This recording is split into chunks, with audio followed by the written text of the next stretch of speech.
H1. What if Roboute Guilliman landed in Star Trek? H2. Part 2. A Galaxy Without Gods. The corridors of the USS Steadfast were wide and clean and full of soft light. Guilliman walked through them slowly, not because he was unsure of himself, but because he was watching everything. His 3 honor guard, Sergeant Cato and brothers Aldrich and Penn, walked behind him in a loose formation, their heavy boots making sounds on the floor that did not belong in a place this quiet. Captain Cole walked beside Guilliman and said nothing for a while. He was a man who understood that silence could be more useful than words, and right now, the Primarch was clearly thinking. Guilliman looked at a passing Vulcan officer. The Vulcan looked back without expression and continued walking. Guilliman watched him go. He looked at a Betazoid crew member working at a panel in the corridor wall. He looked at a young officer who was clearly part human and part something else, with ridges along his brow that had no match in any human biology Guilliman knew. None of these beings showed any sign of fear toward each other. None of them moved with the careful practiced distance of people who had learned the hard way to stay out of each other's path. They simply existed together, like it was ordinary. Guilliman filed this away and said nothing. The formal meeting was held in the main briefing room. Commander Laura Briggs sat at the table alongside Counselor Diana Marsh, Lieutenant Commander Arion, and Dr. Carol Bennett. The honor guard stood at the back of the room. Ensign Derek Hall stood near the door, doing his best to look calm, which he was not. Cole opened the meeting with the standard Federation introduction: who they were, what the Federation stood for, the principles of peaceful contact. He was straightforward and honest, and chose his words carefully. Guilliman listened with his hands flat on the table and his eyes on Cole the entire time. When Cole finished, Guilliman spoke. He told them about the Imperium of Man. He told them plainly, without softening anything, because he had long ago decided that softening the truth was a luxury that people with easier lives could afford. He told them about the wars that never ended, about the orcs and the Tyranids and the forces of chaos that pressed against humanity from every direction without pause. He told them about the Inquisition and what it did and why it existed. He told them about worlds that had been burned from orbit, not because the people on them were evil, but because what had gotten among them was worse than the loss of the world itself. He told them about 10,000 years of this. The briefing room was very quiet when he finished. Dr. Bennett was looking at her hands. Lieutenant Commander Arion had his head slightly tilted in the way he did when he was processing something that did not fit existing frameworks. Diana Marsh was watching Guilliman with the careful attention of someone who was not just hearing the words, but feeling the weight behind them. Laura Briggs leaned forward. She was not aggressive. She was precise, and she chose her words the way a surgeon chose a tool, for what they could do, not for how they sounded. With respect, she said, what you are describing is a civilization that has been at war for so long that the war has become the civilization. At some point, that stops being survival and starts being something else. Guilliman looked at her. He did not look offended. He looked like a man who had heard this argument before, from people who had not yet seen what he had seen. Commander, he said, I want to ask you something, and I want you to think before you answer. Briggs said nothing, which was her way of saying he could go ahead. Have you ever watched a daemon step through a human body, the way a man steps through a doorway? Have you seen what the warp does to a world when the walls between realities fail? Have you ever had to sign the order to destroy a city of 2 million people because the alternative was allowing something to reach 1 billion more? He paused. Because I have. I have done all of those things. I have done worse things than those, and I did them not because I wanted to, and not because I did not understand what I was taking from the people involved. I did them because the alternative, every single time, was extinction. The room stayed quiet. Briggs did not look away from him, but she did not push further either. Diana Marsh spoke next. Her voice was softer than Briggs, but it carried. "You carry an enormous amount of grief," she said. "I want you to know that I can sense it. I'm not saying that to make you uncomfortable. I'm saying it because I think it matters. I think the weight you carry is real, and I think the reasons behind it are real, and I think that deserves to be said aloud." Guilliman looked at her for a moment. Something shifted very slightly in his expression, though it was gone before anyone could name it. "Thank you," he said.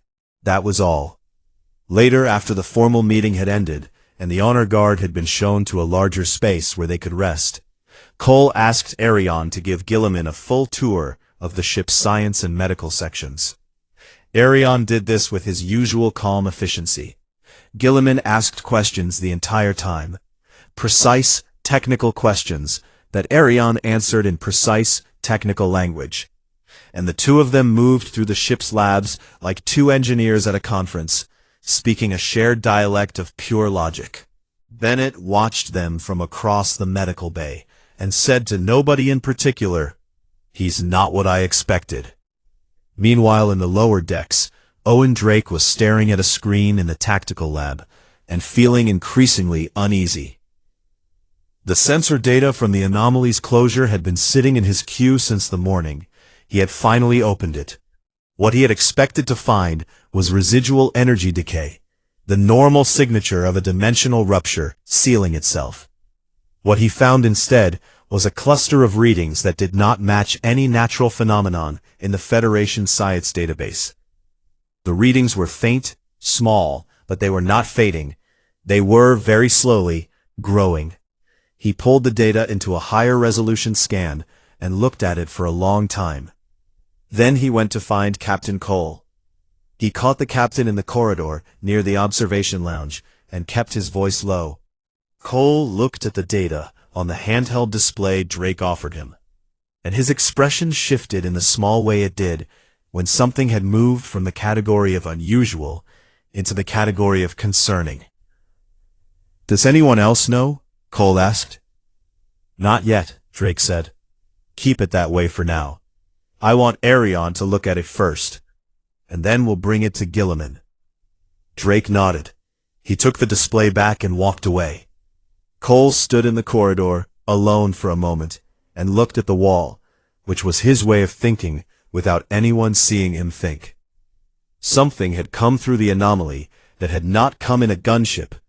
Something that had not announced itself. Something that was sitting in the lower decks of his ship right now, in the dark, slowly becoming more than it was. He did not know what it was yet, but the day had started so calmly, and now it had that particular feeling, the one experienced officers knew well, the feeling of a situation that was not finished with you yet. Cole straightened his jacket. He walked back to the bridge. At the far end of the ship, in the guest quarters assigned to him, Roboute Guilliman sat alone in the dark, not sleeping. Primarchs did not need much sleep. He was thinking. He was thinking about the Vulcan in the corridor, the Betazoid at the wall panel, the mixed crew moving through the ship without fear of each other. And he was thinking about the fact that in this universe, as far as he could determine, the warp was silent. It was the strangest feeling he had experienced in 10,000 years.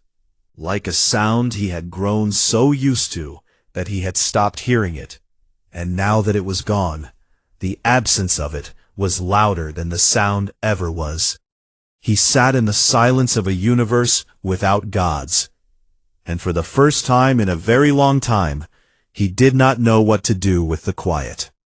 What if Roboute Guilliman landed in Star Trek? Part 1. The Weight of Stars. The USS Steadfast moved slowly through deep space, like a quiet hand dragging across still water. It was a Galaxy-class starship, long and wide and full of people going about their morning routines. Lieutenant Lily Carpenter sat at the con with a cup of coffee she had not touched yet. She was watching the stars on the view screen, not because anything was happening, but because she liked the way they looked before the shift got busy. Counselor Diana Marsh stepped onto the bridge and took her usual seat near the captain's chair. She nodded to Lily, who nodded back. Captain Nathan Cole arrived 2 minutes later, straightened his uniform, and asked for the morning report.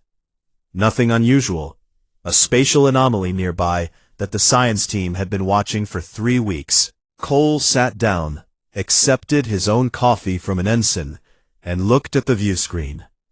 It was, by every measure, a calm morning. Then the anomaly moved. Not drifted. Not shifted with the usual slow rhythm of a natural spatial event. It moved, fast and wrong, like something pulling a curtain aside from the inside. Lily's hands went to her controls before she had fully processed what she was seeing. The view screen lit up with energy readings that climbed past every scale the computer had set for them. "Yellow alert," Cole said, already standing. The anomaly tore open. It did not look like a standard subspace rupture. It did not look like anything in the Federation database, though Lieutenant Commander Arian would spend several days afterward searching every record available and confirming that point in detail. It looked like reality had simply decided to break in that specific spot, and something enormous was coming through the break. The ship that emerged was unlike anything the crew of the Steadfast had ever seen. It was massive. It was shaped like something between a cathedral and a warship. All sharp angles and tall Gothic architecture pressed into metal that looked like it had been forged in fire and never fully cooled. There was writing on the hull, long lines of text carved directly into the plating. There were weapons visible all along its length, more weapons than any vessel of similar size should have needed. The ship was damaged. It was listing to one side and trailing debris, but it was unmistakably, powerfully real. And it was not moving. "All stop," Cole said. "Commander Briggs, what are we looking at?" Laura Briggs was already at a secondary station, pulling readings with both hands. She was the kind of first officer who processed information fast and spoke it faster. But right now, she paused before she answered. "I'm reading approximately 44 humanoid life signs aboard," she said. "All human, by base genetic profile. But Captain, several of them are reading with an enhancement level that goes well beyond anything standard. Bone density, muscle mass, neurological response, the computer doesn't have a category for it." She paused again. "And there is one life sign that is reading entirely off the scale. Every biological metric we have is maxed out. I can't give you exact numbers because the sensors don't go that high." Dr. Carol Bennett had come to the bridge without being called. She looked over Briggs's shoulder at the readings and said very quietly, "That can't be right." Nobody disagreed with her. Cole opened a hailing frequency. He kept his voice steady and professional. He identified the ship, the Federation, and his own name and rank. He asked the vessel to respond. For a moment, there was nothing. Then the comm channel opened. A voice that came through was calm. It was very calm, in a way that felt deliberate, like a man holding still in a high wind. It spoke in a language the universal translator had never encountered before, and the translator struggled for several seconds before producing something that could be called a rough approximation of the words. "This is Lord Commander Roboute Guilliman, Primarch of the Ultramarines, Regent of the Imperium of Man. I am addressing whoever commands the vessel currently in my vicinity. Identify your allegiance and your purpose. If you are enemies, say so plainly. If you are not, say that plainly as well. I have no patience for dishonesty." On the bridge of the USS Steadfast, nobody spoke for 3 full seconds. Diana Marsh had gone very still in her seat, her eyes slightly unfocused in the way they got when she was picking up something strong with her empathic sense. Owen Drake, at Tactical, had his hand hovering over the alert controls without pressing them. He was not sure what he was waiting for. Cole straightened his jacket. He sat down. He spoke clearly into the comm channel. "This is Captain Nathan Cole of the United Federation of Planets, commanding the USS Steadfast. We are not enemies. We are a peaceful exploration vessel. You have come through a dimensional anomaly, and you are now in Federation space. We are prepared to offer assistance if you need it, and we would like to open a formal dialogue with you." Another pause, shorter this time. "I am aware that I have crossed a dimensional boundary," the voice said. "I am also aware that my vessel requires repair, and that I am in an unknown region of space with limited resources. I am willing to speak with you. However, I will tell you plainly that I have 43 members of my honor guard aboard this vessel, and any hostile action on your part will be answered in full." Cole said, "Understood. We will not take any hostile action. I give you my word." There was a long silence. Then the voice said, "Very well. I will come to your ship. 3 of my guard will accompany me. The rest will remain here." Laura Briggs looked at the captain. He looked at her.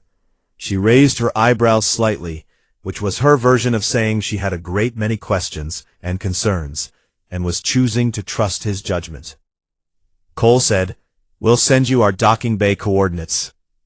What arrived 20 minutes later, in Docking Bay 3, was a shuttle unlike anything in the Federation database, small and angular, and covered in the same carved writing as the larger vessel.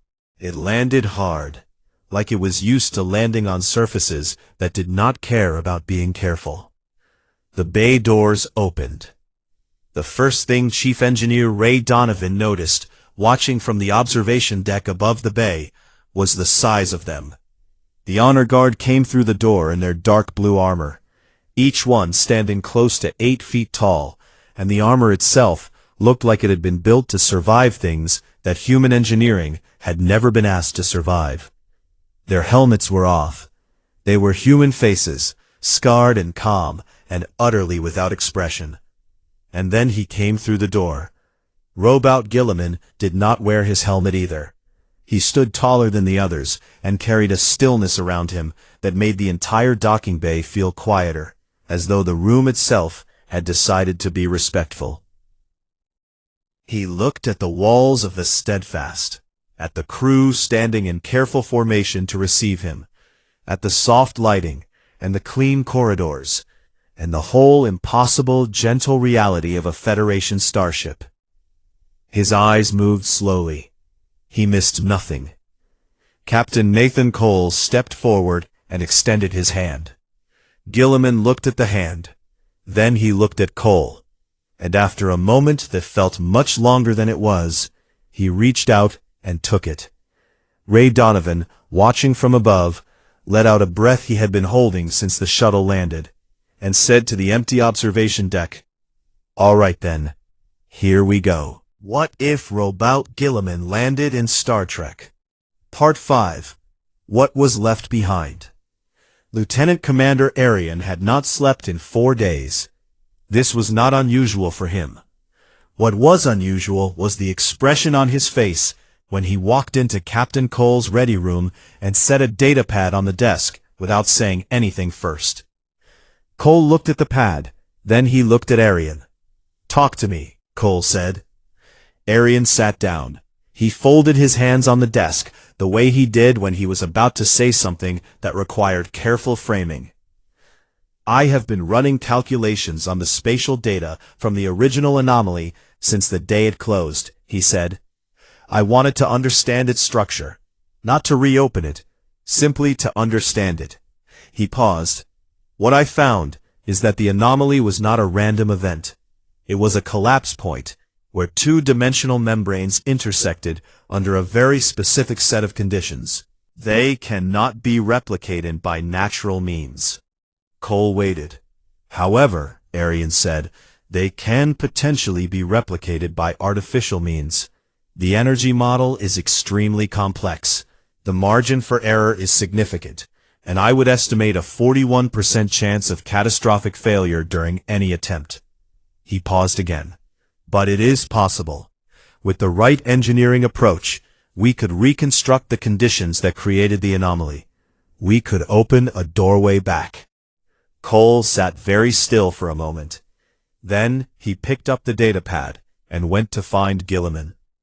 He found him in the observation lounge at the front of the ship, standing at the wide curved window with his hands behind his back, looking at the stars.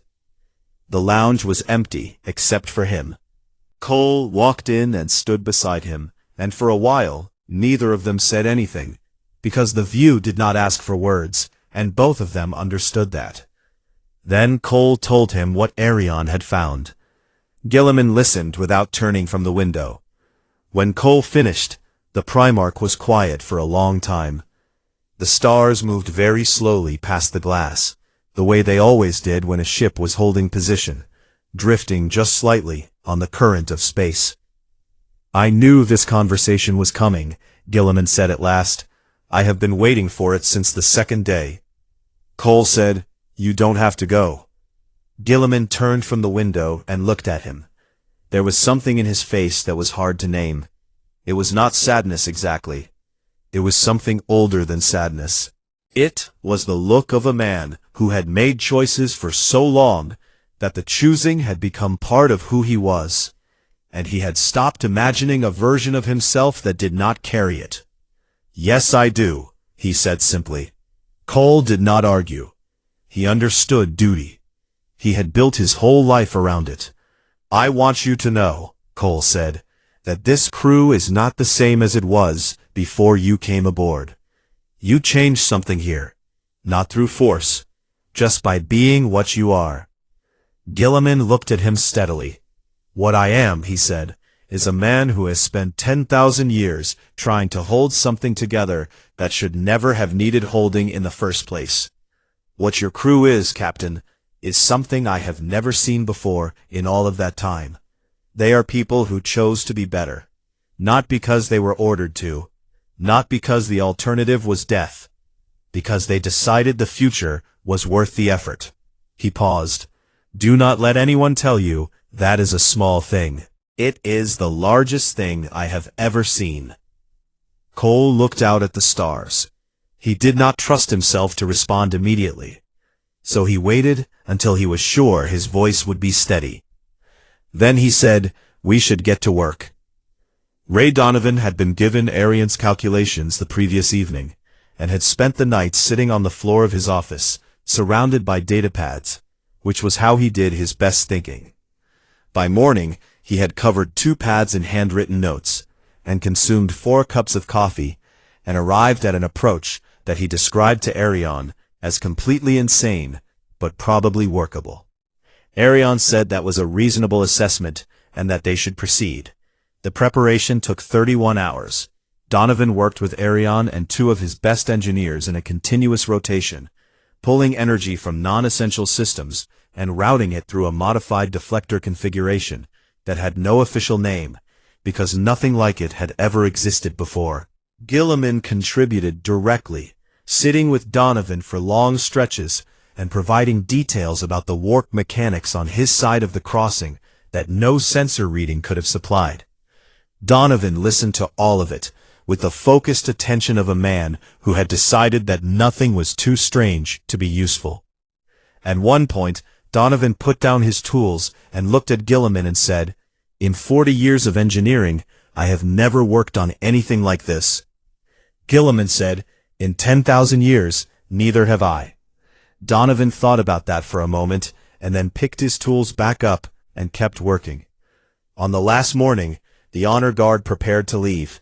Sergeant Cato said nothing to anyone, which was consistent with everything he had done since arriving. Brother Penn nodded once to Derek Hall, who nodded back. Brother Aldrich stopped beside Lily Carpenter at the entrance to the docking bay and looked at her for a moment, then gave a single slow nod that was not quite a human gesture, but carried the full weight of one. Lily said, "Safe travels." Aldrich walked through the door. Derek Hall stood in the docking bay in his dress uniform. His arm was fully healed. He had been cleared for duty 2 days earlier, but had spent most of that time quietly thinking about the things Guilliman had said to him in the medical bay. turning them over the way you turned over something solid to understand its weight. Guilliman came through the docking bay last.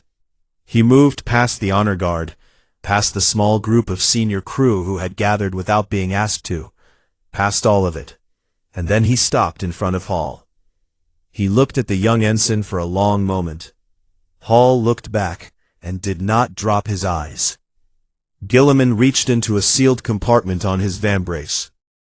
He removed something small. It was a single ultramarine sigil, pressed from a material no Federation scanner had been able to fully identify. It was worn smooth, in a way that suggested it had been handled for a very long time. He placed it in Hall's open hand, and closed the ensign's fingers around it without a word. Hall came to attention. His jaw was set. He did not look away. Guilliman held his gaze for one more moment. Then he walked to the shuttle. The docking bay doors sealed. On the bridge, Arion and Donovan worked the modified deflector in careful sequence. The energy readings climbed. Lily sat at the con, with both hands on her controls, and watched the view screen. Owen Drake stood at tactical and said nothing. Laura Briggs stood at her station with her arms folded, watching the readings the way she watched everything, steadily, without flinching. The anomaly opened. It was ugly and brilliant and enormous, tearing itself into existence in the space ahead of the ship, like something that had been waiting to be asked. The light from it was the wrong color for normal space. It moved in the wrong way. Everything about it was wrong. And it was also the most extraordinary thing most of the crew had ever seen. The gunship came out of the docking bay and moved toward it, slowly, at first, then faster. It crossed through. The anomaly sealed itself behind it with a sound that no one on the bridge could explain later, because it was a sound they felt more than heard, deep in the chest, like a door closing in a very large and very empty house. The view screen showed only stars. Captain Cole stood at the center of the bridge and looked at the place where the anomaly had been. The crew was quiet. Not the quiet of people with nothing to say, but the quiet of people who had too much to say and were waiting for the right moment to find the words. Diana Marsh came to stand beside Cole. She looked at the view screen for a while. "I felt him the entire time," she said quietly. "Right up until the moment he was gone." She paused. "Do you know what that felt like?" Cole looked at her. "Tell me," he said. She thought about it for a moment. "Like watching a star go behind a cloud," she said. "Knowing the star is still there, knowing the cloud is all that is left, and being grateful for it anyway." Cole turned back to the view screen. He stood there for a long, still moment. Somewhere behind him, Derek Hall was looking down at the sigil in his hand, turning it slowly in his fingers. Then the captain straightened his jacket. "Lieutenant Carpenter," he said, "resume course." Lily said, "Aye, Captain," and her hands moved across the console, and the USS Steadfast turned away from the empty place where the stars had briefly held something extraordinary, and moved, as it always had, forward. What if Roboute Guilliman landed in Star Trek? Part 4, Neither Stars Nor Gods. The alert came at 0300 hours ship time, when most of the crew was asleep and the bridge was running on a skeleton night shift. The sound of red alert pulled people out of their bunks and into corridors before they were fully awake, moving on training and instinct alone. Captain Cole reached the bridge in under 2 minutes. Lieutenant Lily Carpenter was already at the con. Owen Drake had taken tactical. On the view screen, 3 light-years ahead of the Steadfast's position, something enormous had dropped out of transwarp. A Borg cube. Cole looked at it for 1 second. Then he said, "Battle stations." The cube was massive and dark and covered in the familiar lattice of Borg architecture. All sharp angles and exposed machinery, and the cold, purposeful ugliness of a civilization that had stopped caring about anything except adding to itself. It was not moving toward the steadfast yet. It was holding position, which was almost worse, because the board only held position when they were processing something. Drake was already pulling detailed scans. He stared at his screen for a long moment and then said carefully, "Captain, there is something wrong with this cube."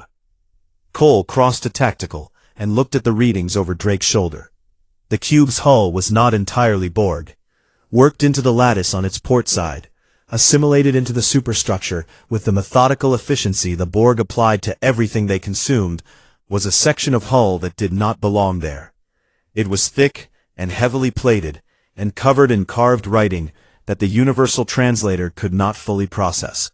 It was baroque and heavy, and it looked like it had been built to survive things that Borg technology had never been designed for.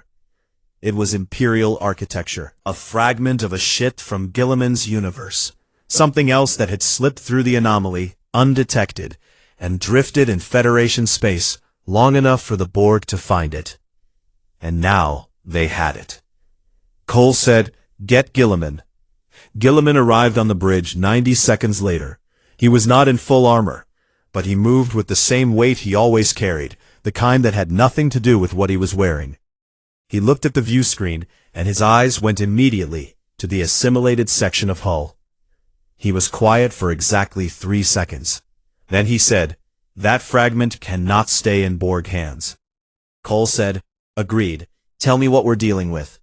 Guilliman looked at the cube with the focused attention of a general reading a battlefield. "They are a collective intelligence," he said. "They consume and absorb. They add the knowledge and technology of other civilizations to their own. I have encountered things like them before, though not identical." He paused. "They are not subtle. They are not creative. They operate on a logic of accumulation. The question is what they have learned from that fragment, and how quickly they are incorporating it." Cole said, "Too quickly is the answer. Drake, what are they doing?" Drake said the cube was running what looked like an intensive analysis of the hull material. The fragment had properties the Borg scanners were not reading cleanly, which was slowing their assimilation process. But it would not slow it indefinitely. Laura Briggs asked how long they had.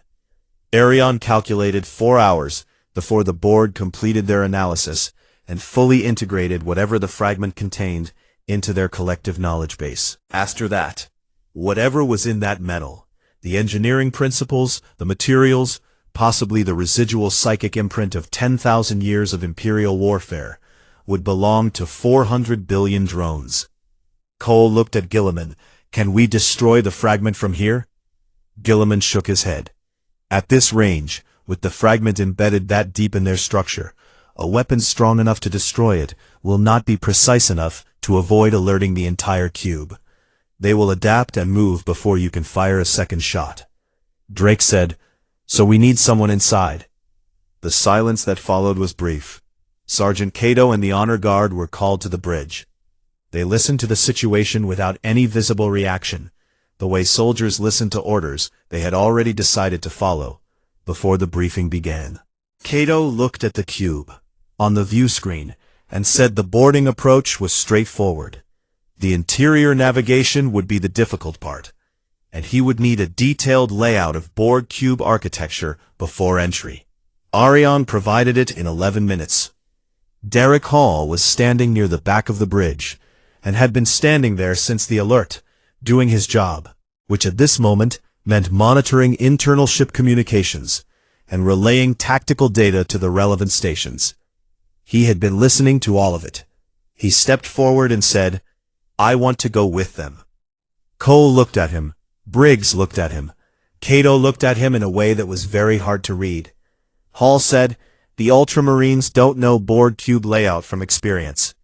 I've studied every recorded boarding encounter in the Federation database. I know where the critical nodes are. I know how the internal grid is structured, and I can relay real-time data back to the Steadfast in a way that helps you support the operation from here." He paused. "You need a liaison in there." Cole said, "You understand what you are volunteering for?" Hall said, "Yes, sir." Cole looked at Guilliman, who had been watching Hall during this exchange with an expression that was quiet and unreadable. Guilliman gave a single small nod. Cole approved it. The shuttle moved through the dark space between the Steadfast and the Cube at low power, running minimal systems to avoid triggering the board's proximity responses. Hall sat across from Brother Aldrich and kept his breathing even and his eyes on his datapad, going over the cube's internal layout one more time. Aldrich watched him without comment. They entered through a damaged section on the cube's lower quadrant. The interior was dark and humming, and smelled of something that had no good name. Hall activated his tricorder and kept moving, staying directly behind Cato and in front of Aldrich, which was where he had been told to stay and where he intended to remain. The Borg responded faster than the historical records suggested they would. They adapted to the Ultramarines' weapons within the first 4 minutes, which meant Cato shifted to close-quarters combat without missing a step, and the sound of power armor meeting Borg drones in a narrow corridor was a sound Hall would not forget for a long time. He kept moving. He kept relaying data, deck positions, structural weak points, the location of the primary assimilation node holding the Imperial fragment. He spoke in a steady, low voice, directly into the comm channel, and focused on the words and not on the drones that kept coming from every junction they passed. Then the passage behind them sealed. A bulkhead dropped, with a sound like a hammer hitting stone, cutting off the route they had used to enter. Hall checked his tricorder and confirmed what he already knew. The Borg had adapted the internal layout in real time. Cato told him to fall back. Hall said, "The passage behind us is sealed. Falling back is not an option. The only way through is forward." Cato looked at him for one long moment. Then he turned and moved forward, and Hall followed. They reached the assimilation node. Guilliman had told them exactly what to do with it, and the honor guard did it with the efficiency of soldiers who had been doing things like this for centuries. The fragment was cut free of the Borg lattice and destroyed in place. The explosion was contained and precise. On the Steadfast, the cube shuddered. It began to pull back, retreating toward its transwarp corridor. Its assimilation process interrupted and its collective response fragmented by the loss of the node. The boarding team extracted through an emergency hull breach that Ray Donovan had prepared for exactly this contingency, beaming them out from 3 meters outside the cube's hull in a window that lasted approximately 8 seconds. Hall materialized on the transporter pad with a long burn across his left arm from a Borg energy weapon that had caught him in the final corridor. He was standing. He was conscious. He looked down at the arm and then back up at the transporter chief and said, "Tell Dr. Bennett I'm on my way." In the medical bay, Guilliman stood beside Hall's bed, while Bennett worked on the arm. Hall stared at the ceiling, processing the last 2 hours in the way people did when the action had stopped, and the body was remembering what it had been through. Guilliman said, "You did not break." Hall said, "I was scared the whole time." Guilliman said, "Yes, and you did not break. In 10,000 years, I have learned that courage is not the absence of fear. It is the decision that something else matters more than the fear." Hall looked at the ceiling for a moment. Then he said, "I'm going to need some time to think about that." Guilliman said, "You will have it." He stayed until Bennett finished, and then walked out of the medical bay without another word, back through the quiet corridors of a ship that had, in the space of one night, done something that would have seemed impossible the morning before. Outside the viewports, the stars were steady and still, and the place where the Borg cube had been was empty and clean. What if Roboute Guilliman landed in Star Trek? Part 3, The Measure of a Primarch. The ship's archive room was a small and quiet place near the middle of the Steadfast. It had no windows. It had soft lighting and long rows of data terminals and the faint hum of the ship's systems running in the walls. Most crew members used it for personal research or study during off hours. it was rarely crowded. For the past 14 hours, Roboute Guilliman had been the only person in it. Lieutenant Commander Arion had granted him full access to the Federation's historical database 2 days earlier. Guilliman had thanked him and said nothing more about it. Arion had assumed the Primarch would read selectively, pulling specific records the way most researchers did, working through material over several days. He had not anticipated that Guilliman would sit down and simply read all of it. He went through the records of Earth's history in this universe, from the earliest available documentation forward. Ancient wars and old empires, plagues and revolutions, the slow and terrible centuries of the 20th and 21st, where humanity had nearly ended itself several times through weapons and greed, and the simple failure to agree on whether the future was worth protecting. He read about the eugenics wars and the Third World War and the long broken period that followed, when the survivors had to decide what kind of species they wanted to be going forward. He read about First Contact. He read about the founding of the Federation. He read about every major conflict and every major peace agreement and every slow, difficult step that had moved this version of humanity from what it had been to what it now was.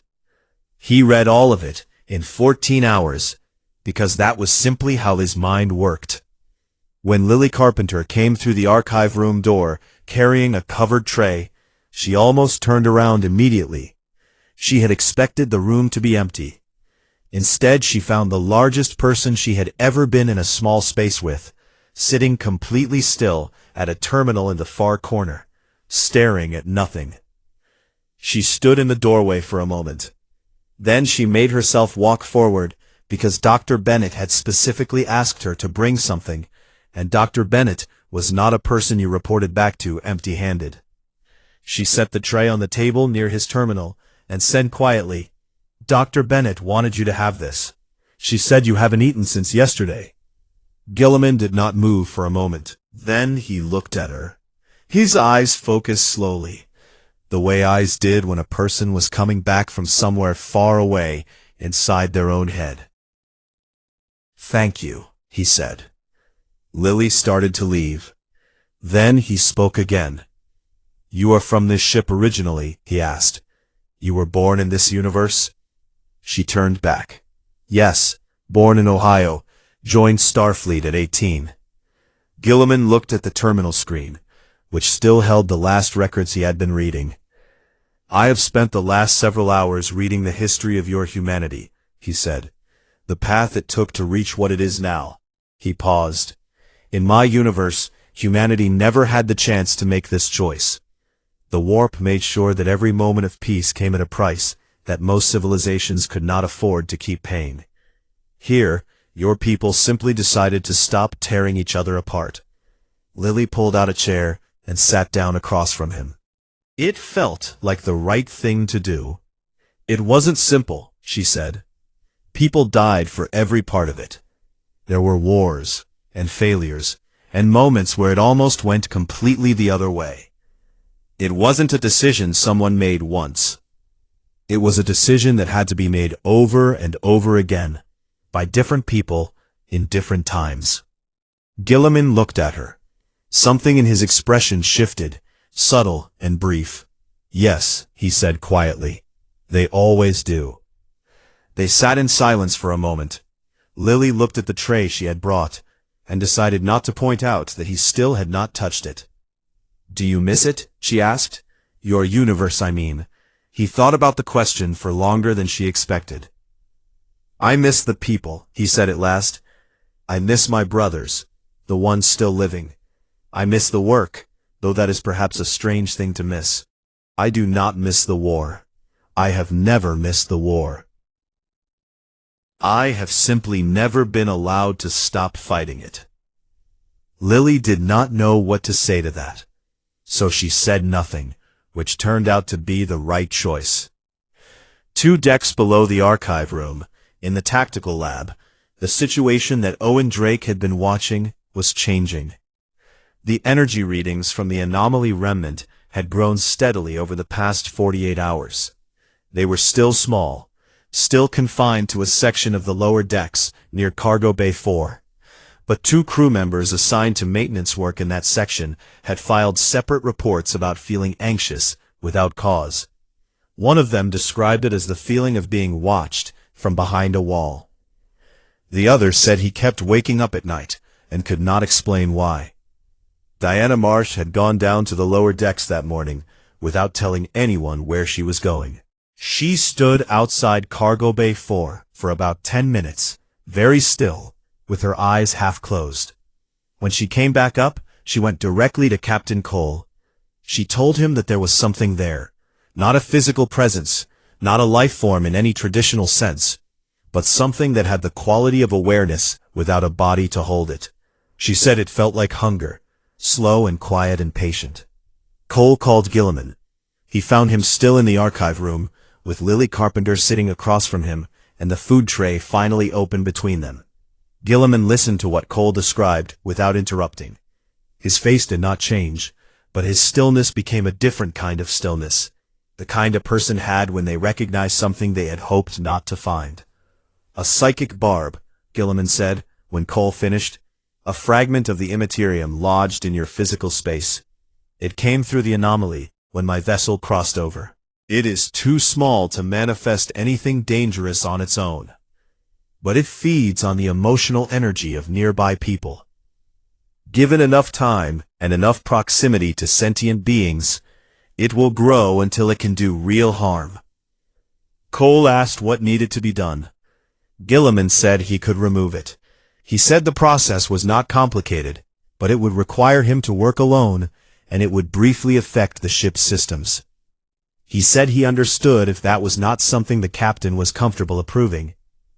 Briggs, when told, argued against it immediately. Arion expressed significant uncertainty about approving an action with no measurable parameters. Dr. Bennett said she could not monitor a procedure she had no instruments for, which meant she could not ensure anyone's safety. Diana Marsh sat through all of it, and then asked to speak to the captain privately.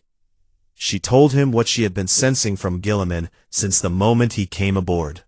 She said she had been reading him carefully and consistently for 2 days, and what she felt from him was not manipulation or hidden intent. It was duty.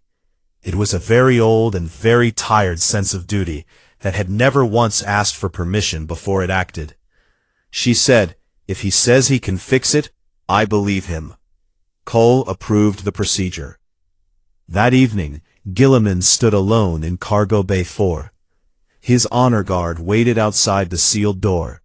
No weapons, no instruments, just a Primarch standing in a quiet room with something small and invisible and wrong that had crawled through a crack in the universe and taken up residence in the walls.